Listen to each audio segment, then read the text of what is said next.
Friend, আজকে আমরা আলোচনা করব ন্যারেশন নিয়ে। ন্যারেশন দুই প্রকার, ডাইরেক্ট ন্যারেশন, ইনডাইরেক্ট ন্যারেশন। পরীক্ষার মধ্যে ডাইরেক্ট ন্যারেশন থেকে ইনডাইরেক্ট ন্যারেশনে পরিবর্তন করতে বলা হয়।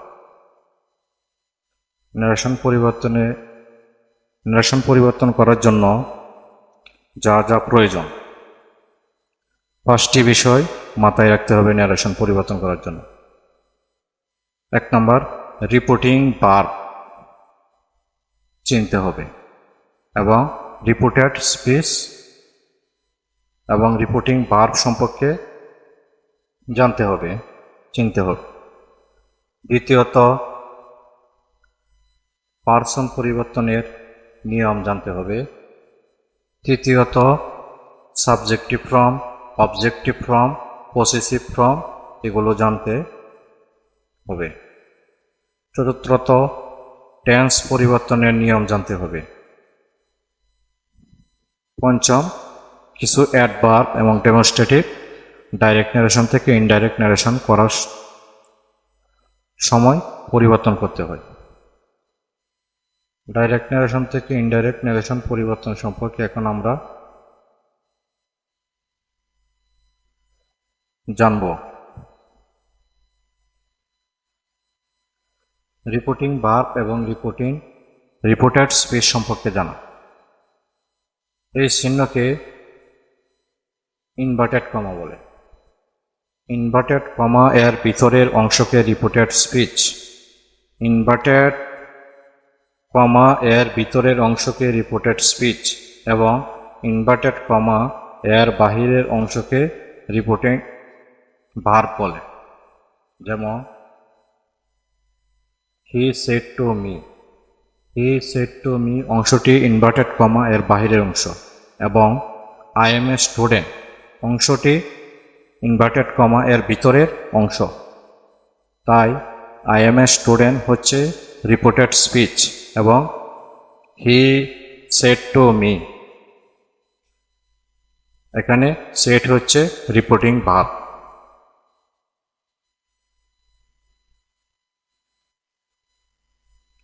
পার্সন পরিবর্তনের নিয়ম। রিপোর্টেড স্পিচের সাবজেক্ট ফার্স্ট পারসন আই অথবা উই হলে রিপোর্টিং ভার্ব এর সাবজেক্টের সাথে পরিবর্তন হবে। যদি কোনো সেন্টেন্স এর রিপোর্টেড স্পিচ এর সাবজেক্ট আই অথবা উই হলে রিপোর্টিং ভার্বের সাবজেক্টের সাথে পরিবর্তন হবে। দ্বিতীয়ত, রিপোর্টেড স্পিচের সাবজেক্ট সেকেন্ড পারসন ইউ হলে রিপোর্টিং ভার্বের অবজেক্টের সাথে পরিবর্তিত হবে। এবং রিপোর্টেড স্পিচ এর subject third person singular number হলে বা থার্ড পারসন প্লুরাল নাম্বার হলে কোনো পরিবর্তন হবে না।